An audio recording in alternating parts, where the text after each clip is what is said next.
Okay guys, so this will be a little bit rough as I'm trying to do it on my phone, but I wanted to get this lecture out to you now since we didn't have time to get to it last night because your midterms are coming up in 2 weeks from now. So I want to make sure that you're starting to think about your topics. In the syllabus it said that your topic should be submitted to me for approval by next Thursday. However, I'll extend that to next Sunday just so you have a little bit more time to think about it. But we're going to talk about some different things of how you might generate what your topic is going to be. There are literally hundreds of topics that you can choose, and I'm positive that all of you can come up with something that you'll find interesting. Some of you have already started to think about things that you wanted to do. Some of you had some ideas sparking from the speeches we gave last night, so certainly lots of things that we can talk about. So when you're choosing a topic, you want to have much more variety.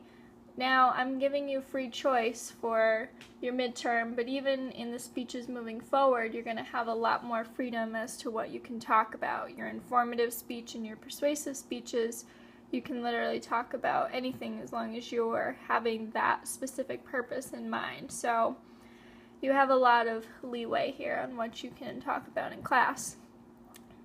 Now, we always get baffled as professors on how students can't come up with topics because we literally talk all day long about a variety of topics. So think about some of the things in the conversations that you've had with people recently that might be interesting to you. So when you're selecting a topic, there are two categories for topic selections, and those are subjects you know a lot about and subjects that you want to know more about. And we'll talk about each of those in detail. So topics you know a lot about. We speak well about the things we know. We're confident about those things. They're very familiar to us. And when you're thinking about this and thinking about what you know a lot about, think about what makes you unique. Think about what you're passionate about, your hobbies, your interests, whatever the case may be, and start to build off of those, and you might find something. So maybe you like snowboarding and you want to talk about the basics of snowboarding. Or maybe you work a particular job and you want to talk about the inner workings of that job. Or maybe you're interested in airplanes and you want to talk about airplanes more. So there's a lot of things that we already know a lot about. So you can certainly work off of that. But then there's also topics you want to know more about. This is where you can turn speeches into a learning experience for both yourself and your audience. It could be something you know little about or nothing at all. Maybe you heard something in one of your other classes or something you learned about in the past that you want to know more about. Maybe, I don't know what it could be. The sky's the limit. I remember when I was in grad school, we learned a little bit of something about political neuroscience, and I ended up focusing a large part of my degree on that and research into that. So it's the littlest things that can kind of spark that. So think about what interests you, what you're passionate about, and definitely thinking about other classes, or just try reading a newspaper or watching the news for a couple of days, and you might be surprised at what is going to spark and could help you come up with what you want to talk about. So one of the ways that we can kind of streamline this process is to brainstorm. Now, brainstorming in its traditional sense involves it usually happens in organizational settings where brainstorming is actually that you just throw out random ideas without any consideration of their validity or how they would work or if it even makes sense. You literally just shout out ideas and throw up everything on the board. And then you go back and you start to whittle those down and vote on them, and you really spark creative ideas this way. A lot of companies are starting to implement brainstorming into their meetings and idea generation because you get kind of the most creative ideas that way. But one such way that we can use brainstorming for our speech class is to create a personal inventory. And this is kind of like going back to the know and want to know strategy of selecting a topic. So make an inventory of your experiences, your hobbies, your interests, your beliefs, your attitudes, etc., etc. And you may find that something in there you want to know more about, or you know a lot about and you want to tell the class about. So that can be a way to kind of think of things in that way. You can also do it in the form of clustering, and I wanted to do this last night. You probably saw it up on the board. And clustering is where you start to think of random topics in one of these categories: people, events, concepts, places, processes, natural phenomena, things, problems, plans, and policies. So what you do is you essentially just write these out on a paper and just throw down three to five items for each cluster. And so maybe if you're looking at people, it might be Mark Zuckerberg, Sofia Vergara, Barack Obama, and Kanye West, for example. Places might be Syria, it might be the Grand Canyon, it might be Mars, and your hometown. Events could be graduation, Chinese New Year, Cinco de Mayo, your birthday, things like that. Concepts such as time travel, conservatism, liberalism, sustainability, things like that. Processes, it could be something, cooking a particular type of food, it could be creating a particular type of garden, it could be developing feng shui rooms. Natural phenomenon, things like earthquakes, tornadoes, lightning. Things, it could be drones, smart guns, 3D TV, movies, etc., etc.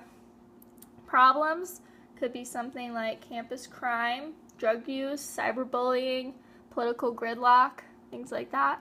Plans and policies, education reform, the living wage, legalizing marijuana, immigration policy, the death penalty, all things like that. So when you start to cluster out and really boil down these events, you can start to really think about what potential topics arise and what intrigues those. So once you make these clusters, maybe you want to pull out three particular, let me backtrack for a second. If that clustering strategy doesn't help you come up with a topic, try to take 3 items from 3 of those lists. So for my list, maybe I'm going to select movies, campus crime, and lightning. And then I'm going to list some words below that describes that. So movies, I might do Academy Awards, prizes, lotteries, and gambling. Thinking about different types of movies. Then maybe campus crime, and I'm going to talk about police, fingerprints, hands, gloves, things like that. Lightning, I might talk about thunder, noise, traffic, air pollution. Just kind of jotting down words that make you think of that. Now, while these things might not seem related, if you look in your book on page 81, you can see that there's a trail of association with these words, and through that you could end up giving something completely different that you might not think about, and it could be a speech about gambling addiction and why you can't beat the odds. Now, while that's really far away from movies and campus crime and lightning, you're free associating different words together, and that can really help you come up with a topic. Another way to do this for brainstorming is to do just a simple internet search. You can use the encyclopedia or dictionary strategies for this. It's hard to Google something when you don't know. You could Google speech topics. You will get a lot of opportunities and different types of topics, but I encourage you to be creative if you can. So you could limit yourself to one letter. So let's say you're going to use the letter S. You would look in the encyclopedia or the dictionary just for S things and start listing up potential topics. So you might get sleepwalking, sushi, the Sphinx, Singapore, self-improvement, science fiction. You could get a lot of different things from doing this, and it might spark something that interests you. So once you've chosen your topic, now you need to determine the general purpose, and we've done this a little bit, but our general purpose is to going to fall into one of two overlapping categories. It's either going to be to inform or to persuade, and sometimes these kind of intermix, but generally we have a purpose in our audience. So when you're informing, you're acting as a teacher. You're presenting the information to your audience. Your job is to present it clearly, accurately, and interestingly. You're not trying to sway them one way or another. You're simply presenting them with information. So maybe you just want to give a speech about autism, for example. You would just be informing the audience. But when you're persuading, you're acting as an advocate with the purpose of changing or structuring the attitudes of the audience. So going off of the autism example, instead of just informing the audience about autism, you might be trying to sway them to a particular treatment method or something like that. So that's kind of what the general purpose is. And I recommend that when you're doing your outlines, you start to outline these things that we're talking about, the general purpose, the specific purpose, and your central idea, because it will help you as you're structuring the rest of your speech. So after the general purpose comes the specific purpose, and this should focus on one component of the topic, and it should always be one infinitive phrase. So it'll probably start something like this: to inform my audience about autism and its lifestyle impacts, or to persuade my audience about this, whatever the treatment is called, for autism. So let's say, for example, I've decided that my topic is going to be music therapy. That's what I'm going to give my speech on. So that's my topic. So my general purpose is to inform. My specific purpose then becomes to inform my audience about the benefits of music therapy for people with psychological or cognitive disabilities. Now I have a note here to make sure you are considerate of who your audience is. Now the reason this is important is if I'm giving this speech about music therapy, it's going to be very different giving it to students as it would be if I was giving it to musicians or to doctors. So make sure you're considerate of who your audience is when you're outlining your general and your specific purposes, so that way when you're actually constructing your speech, you're making sure that your speech is audience-centered like we talked about last week.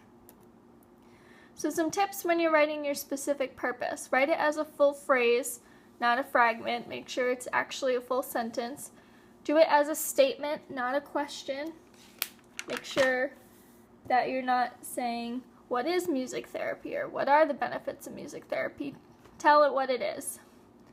Avoid figurative language, so you don't want to use expressions like music therapy rocks or music therapy is really cool. Make sure it's using some formal language. Limit it to one distinct idea. You don't want to have your speech be too muddled by trying to talk about too many things. So you wouldn't want it to be on music therapy and art therapy. Probably just stick to one. And make sure it's not too vague or too general. So make sure that it's fully effective, but it's not too much. So some questions to ask yourself when you're forming this. So does my purpose meet the assignment? If the assignment is to inform, make sure that your specific purpose is that you're informing the audience. Can you accomplish your purpose in the time allotted? Remember, your speeches are timed, so you want to make sure that you're not taking on too much. You're not trying to squeeze in too much to one speech. So make sure you're thinking about, if my purpose is to inform the audience about benefits of music therapy, make sure that you can squeeze all that in without it being too muddled or too rushed or too much information in the time that you have allotted. Now 6 minutes seems like a lot, but it really can go by very quickly, especially when you start doing research and having some more substantial topics. Is it relevant to my audience? You should be asking yourself. Is it too trivial for the audience, or is it too technical for the audience? You know, giving a speech about what the purpose of a backpack is going to be too trivial for an audience of college students, but giving a speech on the inner workings of a mechanical engine might be too technical for the audience. So always, always, always consider your audience in everything that you do. As we said last week, this is the most important thing that you can do. So the next thing that you want to move into is the central idea. And this can also be called a thesis statement, especially when you're writing. It's what you'd see in like an English class, but we call it the central idea when we're giving speeches. And it's a one-sentence statement that sums up the major ideas of the speech. So it's a simple declarative statement. So again, if I'm doing music therapy, I might say music therapy developed as a formal mode of treatment during the 20th century, utilizes a number of methods and explained by several theories that account for its success. So essentially your central idea is your main points of the speech. What exactly are you going to say in that speech?